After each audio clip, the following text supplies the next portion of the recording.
Hello and welcome to my review of Firewatch by me, Chelsea10. This is my first ever review I'm doing on the channel, so it would be great if you give me some feedback, like and subscribe obviously if you like the video of course. So yeah, let's get down to the review. So I'm going to go over some different aspects of the game. I'm going to go over the gameplay, story, sort of the art style, and overall what I thought of the game.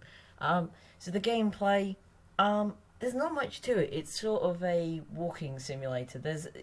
I suppose that's how you could put it. It's not technically a walking simulator. You can run, but I mean there is a lot of walking. But it's not a bad thing. It's a very good thing.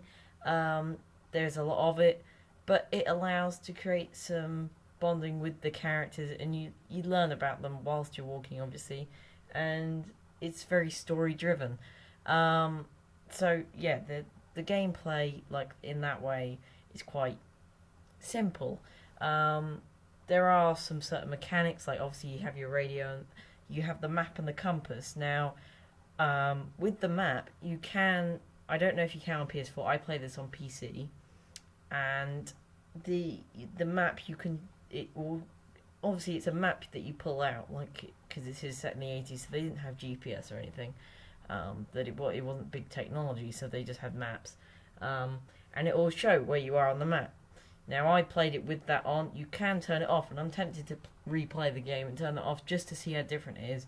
It's one of those games you can't get too lost. It's not a massive map. It's open world, but they don't call it sort of an open world because it isn't massive. It's not something like Metal Gear Solid 5 or GTA 5. It's not that kind of. There's no side missions. There's some little boxes that you can open where you can find clues and things, but there's nothing beyond that. There's nothing much happening with those. They're just sort of little snippets of story, and you can talk to Delilah about it, who's the secondary character in the game. So you also get later on in the game, but they don't expand upon it much. You get an axe, which you use twice in the game. One of them you see in the trailer, which is cutting down that bush, and the other one is to open this gate, and that's literally all you do with it. You don't use it again, because the game is so short. It's only 3 hours. I completed it yesterday morning, and it's like I said, it took me just under 3 hours. I think I played about 2.8 hours. I think it says on Steam, and you can go check me out, Chelsea10 on Steam. You can see I've completed it, but it is extremely short, but it's not a bad thing. There's some good points with it, and it's good. I keep going and saying it's good, but there are bad points. Like I said, the story is. It starts off and you play as Henry, and your wife has got dementia, and she's been taken away by her parents who are looking after her because you didn't do a good job. And so you go to the forest, you find a job in the newspaper as this fire watch, and you watch for fires basically. But these two girls go missing, and so you're trying to work that out, and then another mystery unfolds. Now, the game, as in the trailer I showed earlier, and I'm going to show it again here, it sort of leads you to believe that the girls, the story revolves around these girls, but it really doesn't. It's more than that. It leads you to believe that there's this massive overarching storyline that will really stretch out over this summer, but you only play about 7 days in total, about a week. You play day 1, 2, 3, and then you jump all the way up to 15, and then I think it goes even higher I think it goes up to 79.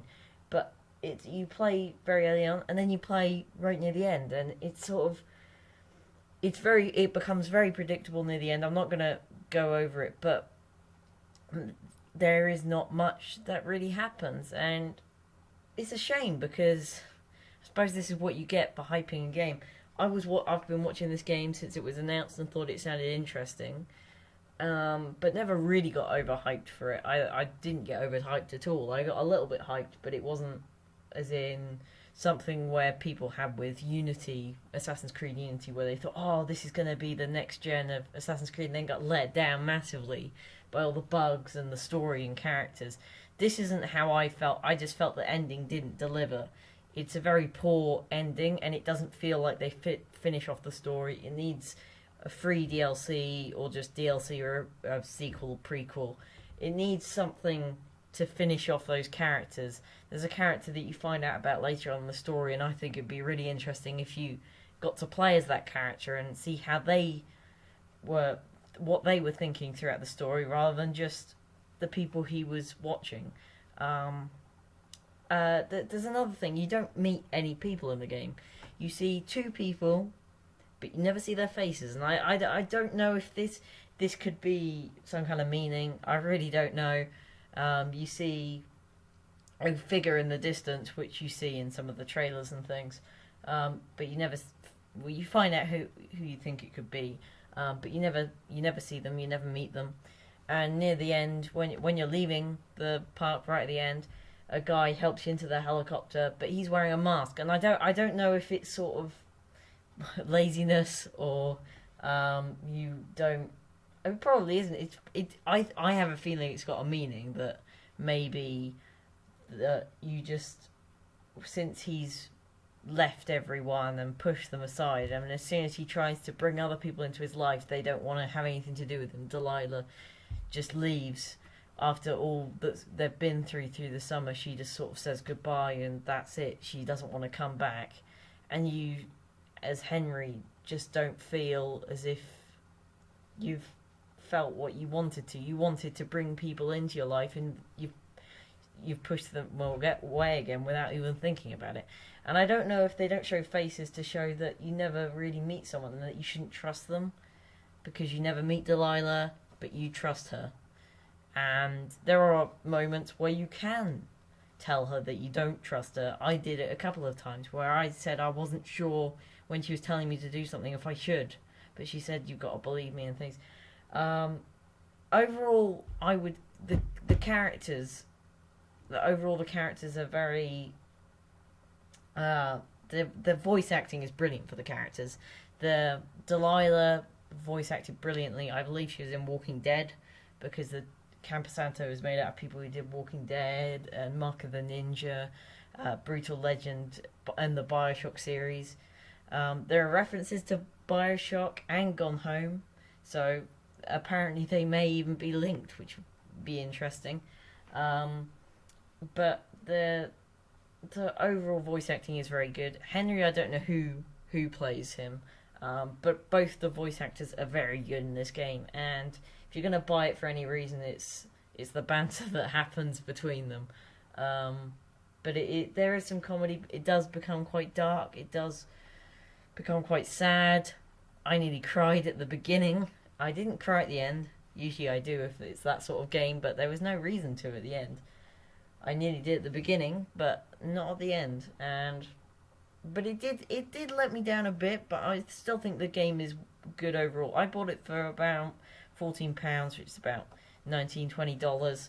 I think it was worth my money just for the experience. I don't think it's a game that if you play first-person shooters, you're wanting all that extra. You want to get your money's worth. This isn't the kind of game that you're going to buy for that. It's not that kind of game.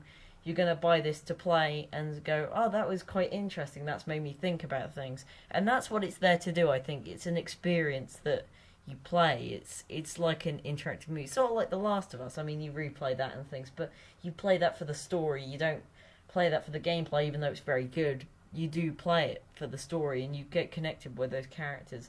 But I think with Firewatch, it sort of lets you down towards the end. But overall, I think I'd give it an 8 out of 10. It's definitely worth a buy if you're looking into it. I think if you're not sure, definitely have a look.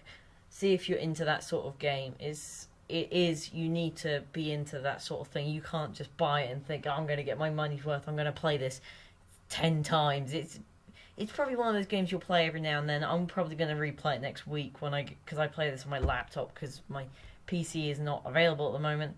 So hopefully when my PC arrives, I will play it on that, because I only played it sort of medium quality, so I'll play it on ultra then, and it'll look fantastic. I didn't encounter any problems. I've heard some people have, and the reviews are doing average because some people are complaining about that on PC. Don't know about PS4, but definitely give it a look, and I will hope to see you next time in my review. Thanks. Bye.